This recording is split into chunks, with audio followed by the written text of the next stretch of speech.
AP రాజకీయాల్లో YCP అధినేత జగన్ ఇన్ఛార్జీల నియామక ప్రక్రియలో పాటిస్తున్న ఫార్ములా పార్టీలోనే పెద్ద దుమారం రేపుతోంది. ఎన్నికల కోసం ఆయన అవలంబిస్తున్న వ్యూహం క్షేత్రస్థాయిలో ఉన్న కార్యకర్తలను, దశాబ్దాలుగా పార్టీని నమ్ముకున్న నేతలను తీవ్ర నిరాశకు గురిచేస్తోంది. కేవలం డబ్బు ప్రాతిపదికన టికెట్లు కేటాయిస్తామనే సంకేతాలు పంపుతున్నారు.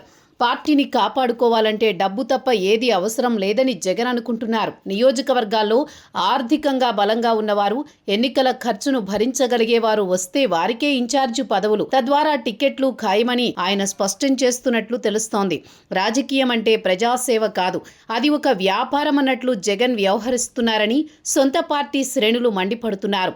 పార్టీ ఆవిర్భావం నుండి కష్టపడి పనిచేసిన కార్యకర్తల ప్రశ్న ఒక్కటే: పార్టీతో సంబంధం లేకపోయినా, ప్రజాబలం లేకపోయినా కేవలం డబ్బుంటే సరిపోతుందా అని. రాజకీయ అనుభవం లేని వ్యక్తులు, నియోజకవర్గ సమస్యల మీద కనీస అవగాహన లేనివారు కేవలం సూట్ కేసులు కుమ్మరిస్తే వారికి రెడ్ కార్పెట్ వేయడం పట్ల తీవ్ర అసంతృప్తి వ్యక్తమవుతోంది. నిన్నగాక మొన్న పార్టీలోకి వచ్చిన ధనవంతులకు పెద్దపీట వేస్తూ ఏళ్ల తరబడి జెండా మోసిన వారిని విస్మరించడం జగన్ రాజకీయ పతనానికి నాంది అని విమర్శలొస్తున్నాయి. ప్రజాస్వామ్యంలో ఓటర్లను ఆకట్టుకోవాల్సింది అభివృద్ధి, సంక్షేమ పథకాలతో, కానీ కేవలం డబ్బు వెదజల్లి గెలవాలనుకోవడం అప్రజాస్వామికమని కార్యకర్తలు అభిప్రాయపడుతున్నారు. జగన్ వైఖరి వల్ల నియోజకవర్గాల్లోని నిజమైన నాయకులు ఇతర పార్టీల వైపు చూస్తున్నారని, దీనివల్ల పార్టీ నిర్మాణం దెబ్బతింటుందని హెచ్చరికలు వినిపిస్తున్నాయి.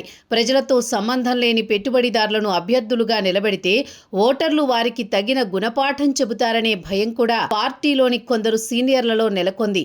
ఈ వింత పోకడల వల్ల వైసీపీలో అంతర్గత కుమ్ములాటలు పతాక స్థాయికి చేరాయి.